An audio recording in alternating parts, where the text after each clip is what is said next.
Where are we at in bracket right now? Losers quarterfinals. Okay. So we sitting in what? Top? Are we six? top six? Okay. Yep. So loser of this going home with that salty 5th place, but I believe they still get paid for 5th or 4th only. This week we're only doing top 3 payout. The total prize pool is $430. That's the 33 entrants plus $100 in bonuses. All right, is it 60-30-10 or 70-20-10? Ooh, that FGC rigid payout. Yeah, that's what it is. Yeah, none of that. Said thanks for 2nd place, but play harder next time. Yeah, in Smash we're soft and we do 60-30-10. So I'm sure whoever places 2nd is going to be a little bit miffed about that. But I mean, hey man, house rules.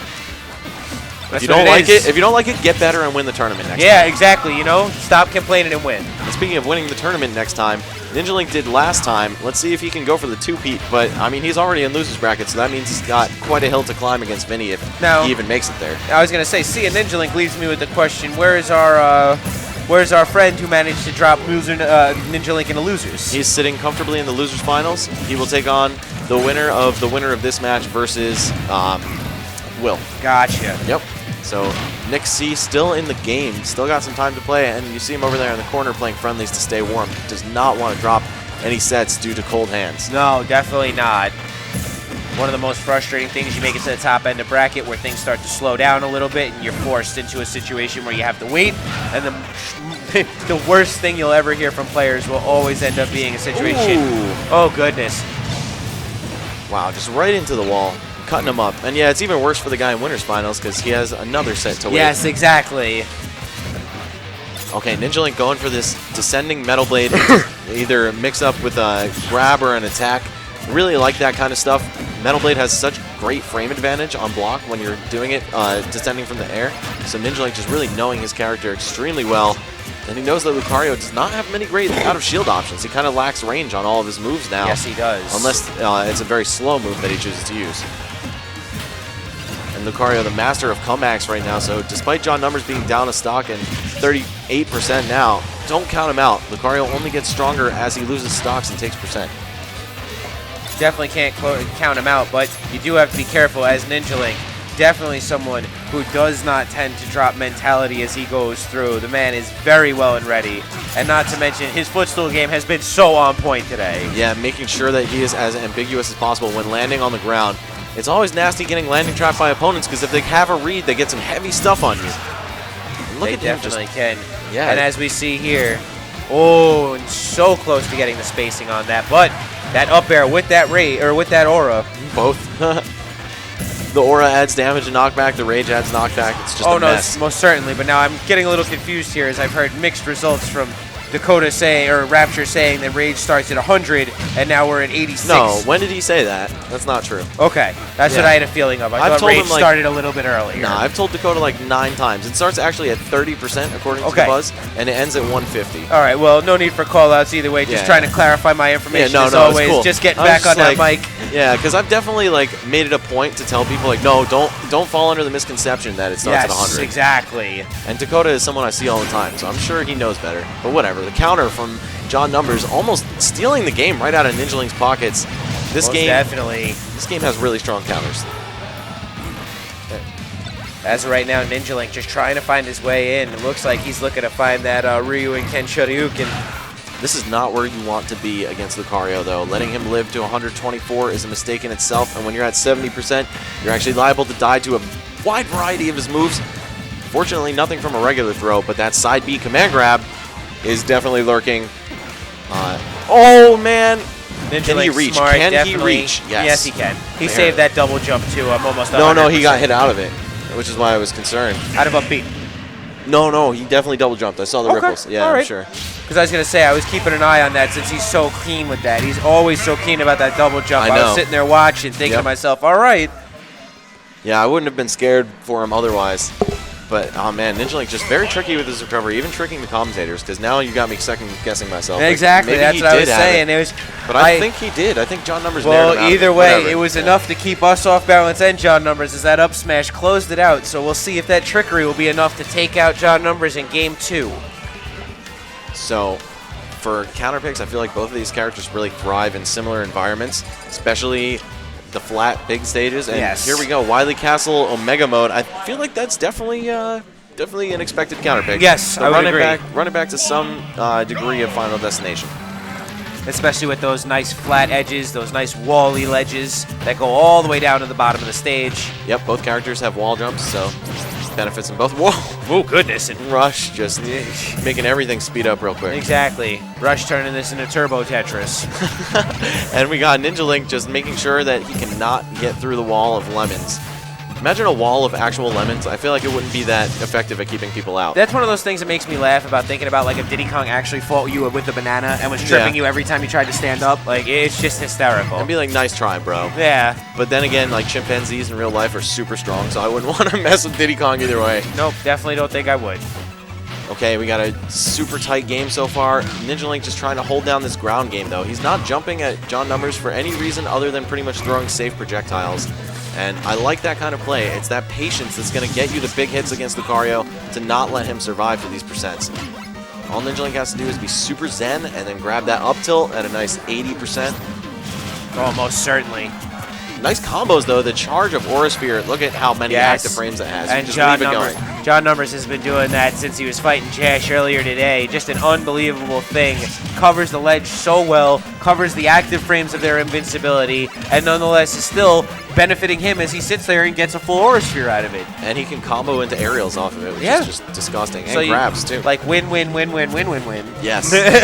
Just no disadvantage in that scenario. One of the best anti-edge options, I'd say. And, I mean, it has plenty of other uses, too. And now John Numbers, ooh, the snipe from Goodness mid-screen. gracious. Yep. Said, I see your shot. Let me just cap you in the face real quick on my freaking flash cannon. And you cannot let this character live to these percents. Oh, definitely not. I feel like it comes a little Meta Knight-esque in letting Lucario run with a stock lead. It's just a nightmare. It's probably even worse than Meta Knight because he can't kill you at 30.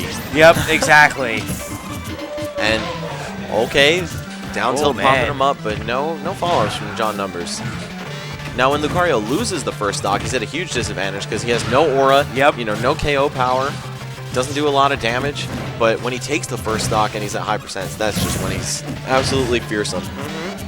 And cool mix-up there by Ninjalink. I liked his ability to get out there, get kind of risky with Leaf Shield, because Leaf Shield leaves you with an inability to use your up B until it's fully gone, and managed to tap him. But yeah, wow, right then and there, John Numbers. Absolutely gross. At maximum aura/rage, I believe. And then I like how he just lifted off, like just straight up just gone, like, oh, he's dead, and poof. Yep. My planet needs me.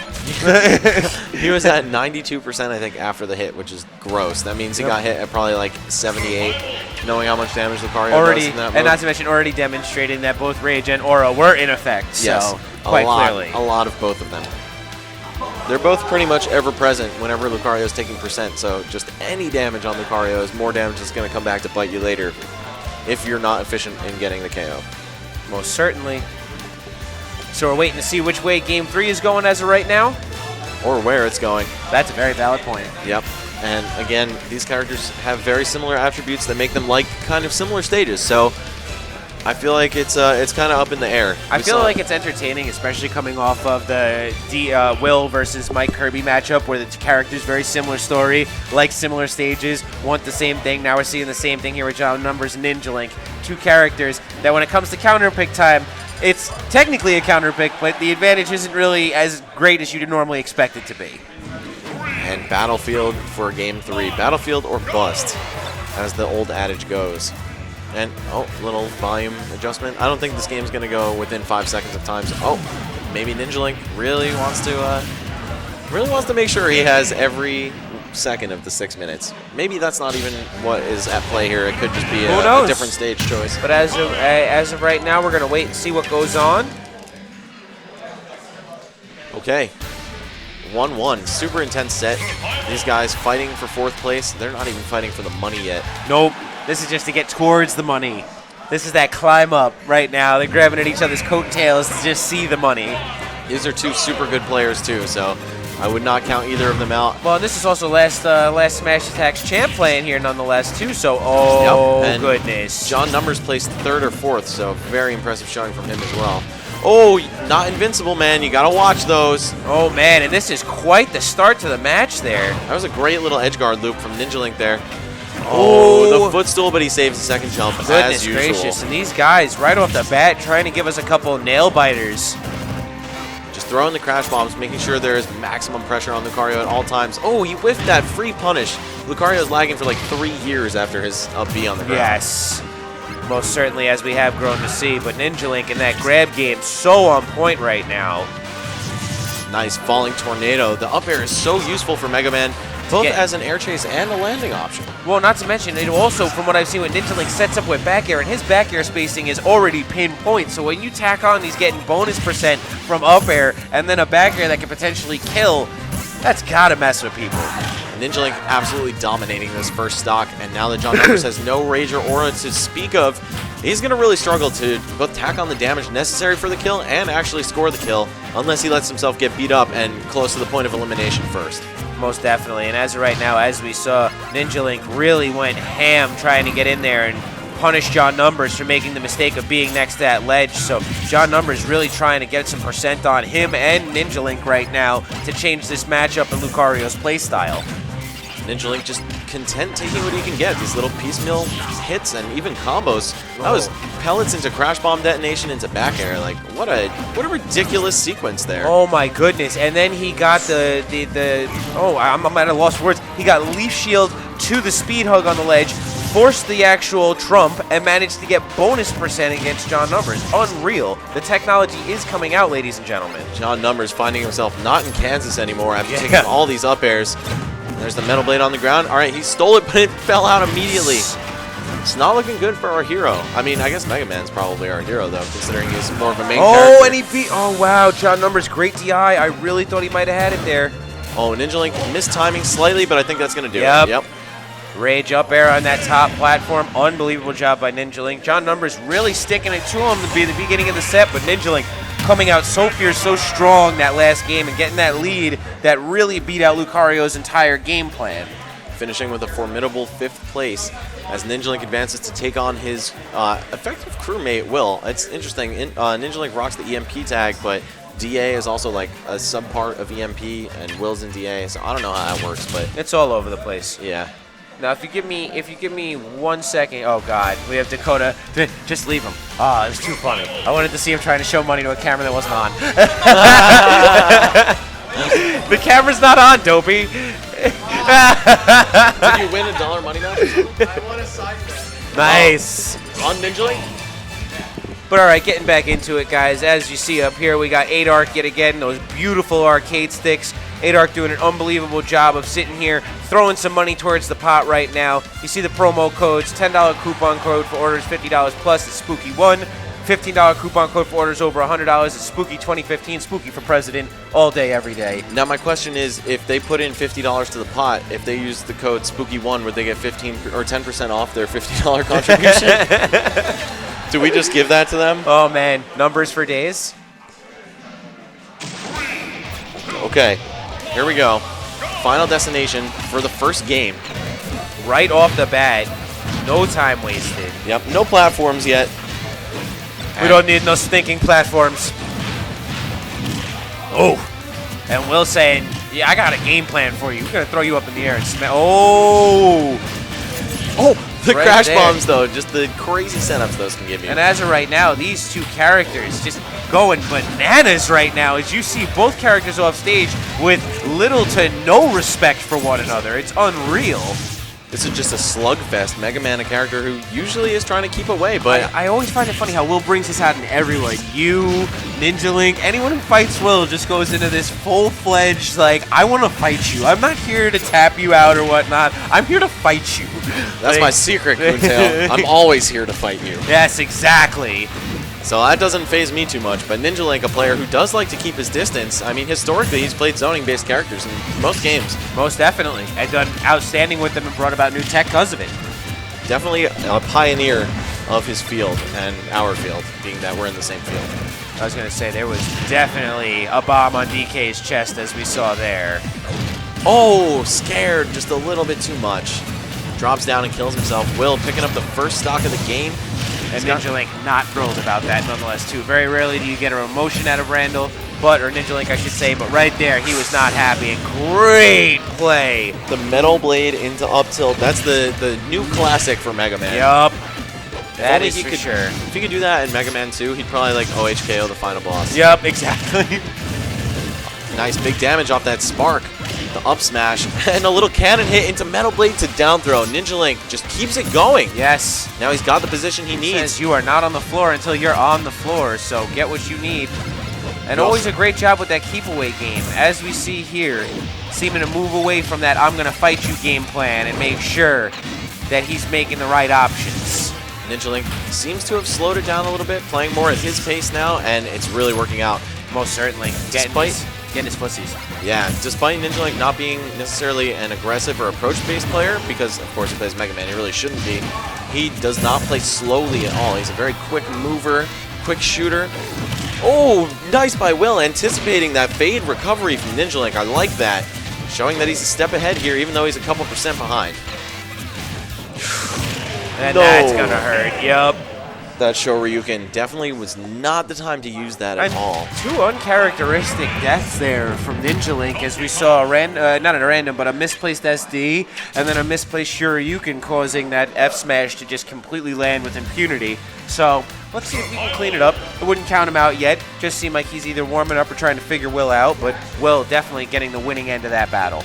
Yeah, it's not too often that you see Donkey Kong get a clean punish with a forward smash, but when you whip that up tilt, it's like Mega Man has a whole descent. Yup, and just a little lag when he Flight touches pattern, his feet. goodness gracious. You got delays all the way to Dallas after that. So. Yeah.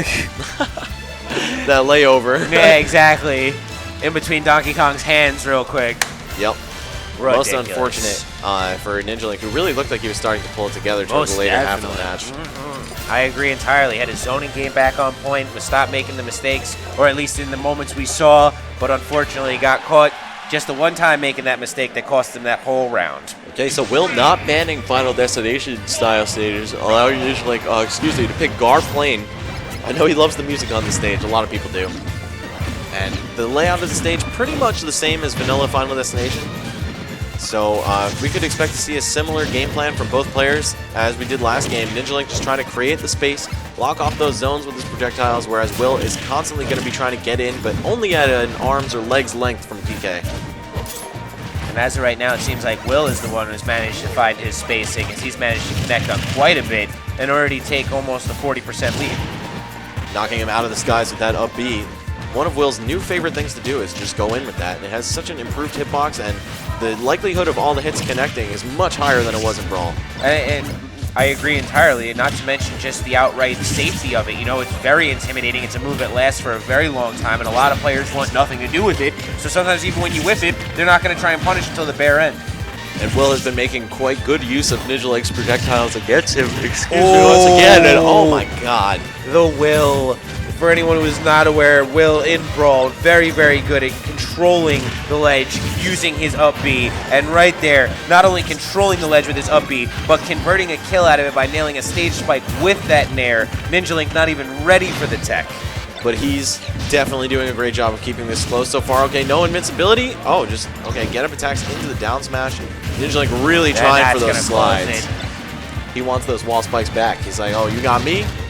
Yep. Hold this slide. And I was going to say, you know, I'm very impressed. That was a bit of knowledge I did not have, seeing Ninjalink's use of down tilt and really his abuse even against our against NC. Yeah, exactly. Okay, and Will still with a tiny bit of a lead here, but Ninjalink has done a great job of fighting back once again. Oh, sending him into the ground. Oh, and a little duck there from Mega Man getting around that that single jab from DK. Using all sorts of different options to make sure that he can stay safe from this massive threat. And now, with the life lead, the percent lead right now, that's a big deal. And the stage positioning, Ninjalink just going for this infinite loop of down tilts, but Will adjusting his recovery accordingly. Exactly. Will definitely making note of that, making sure not to mindlessly panic button the up B there, and really waited it out to make sure Ninjalink didn't have an opportune time to down tilt. And I like Will's use of his own aerials to cancel out Mega Man's projectiles, such as that hard knuckle right there. Oh, another whiffed up tilt, trying to catch maybe a jump from the ledge or a stand up. Still very risky. Oh, wow. Ooh. Okay, and what'll Ninjalink do? Okay, just pays him his respect, backs off in case he rolled. Was hoping he would roll so you could catch him with that up tilt. Yep. Oh, wow, falling up there. That was unnecessarily risky. That was Ninjalink unnecessarily did not have risky. to do that. Okay, backing off again. Oh, and that's going to be it. Wow. Thank goodness. Very uncharacteristic from Ninjalink there to see him commit to such heavily, you know, high-risk, low-reward options there. Yeah, normally not a player to get so impatient. And Will advances to the losers finals of the tournament where he's going to take on Nick C, the scariest Falcon of the century so far. I mean, he beat both me and Gohan, who have been doing pretty well with this character. Yeah, clearly winning the Falcon Gauntlet nonetheless, too. So, hey. Yep, so Will has played the other two Falcons, and now let's see what they do against each other. No, give me 1 second. I just got to make a phone call. Now, I'm not sure what Nick sees.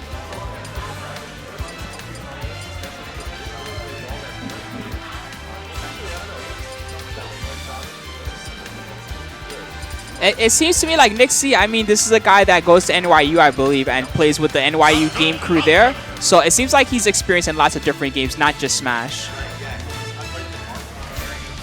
Okay.